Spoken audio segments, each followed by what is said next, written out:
2 kids, a couple. Okay, so like most people don't have kids. I like just got one, so this is a lot more relevant to me now.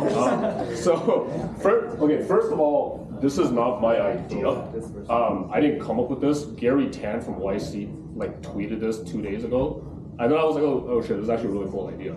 So the concept is, YouTube Kids sucks. If you've ever used it, which I don't think that many people are using. Yeah. Okay, all right. So a couple of you guys have used. So apparently, YouTube Kids sucks. My 4-month-old doesn't watch YouTube yet. You know, it's just like the content's not curated. Sometimes like randomly violent stuff gets into it. It's weird.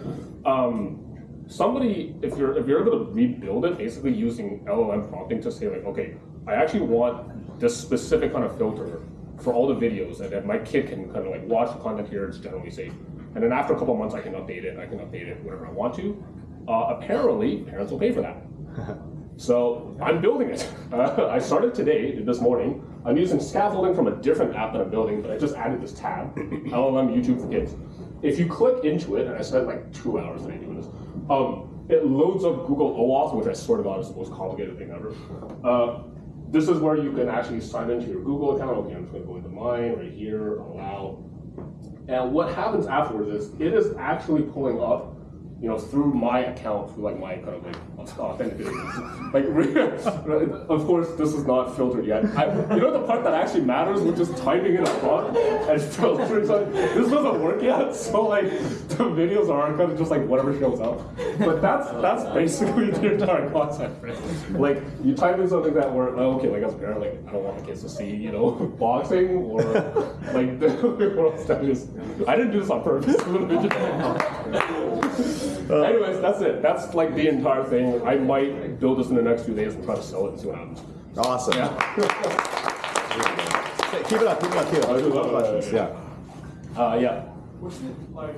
The filtering, is it based off the transcript of the video, or just the title, or description, or tags, or what? Yeah, good question. So if I were to take snapshots of the video file itself and try to do image matching for filters, it'll one take forever, 2 will be really expensive. Like how much can you charge on a monthly basis for parents to pay for YouTube Kids, like $20, $30? So I couldn't, you wouldn't be able to pay for it. Like, it's going off of I haven't built it yet, but it's going initially off of transcripts which come from video metadata, just general metadata like the description, title, probably tags. I think YouTube auto tags videos now, so you can do that too.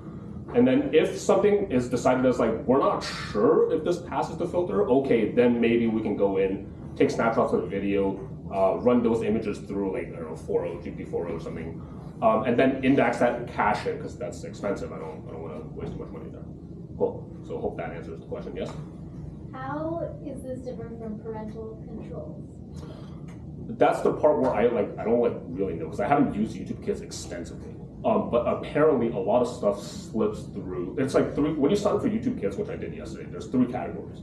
Below 4 years old, 5 to 10, I think they're like 10 to like 18 or something like that.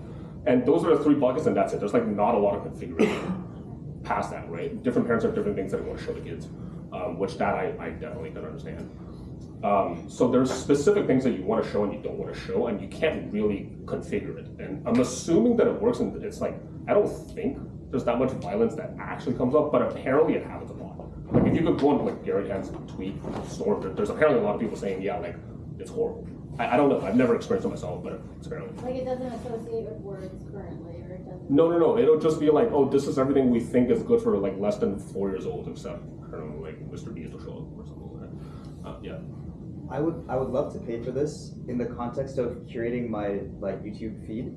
I like constantly have to like go through and like I say I'm interested, not interested, to like try to get it to like reflect what I'm looking for. But YouTube is always trying to show me new things that are like distracting. I want YouTube as a resource because it's like the fastest way to learn, but it's also extremely distracting because of like videos like this. What would you pay on a monthly basis? Like, I'll pull my card down right now. Yeah. I got my first client right now. Great job. That's it.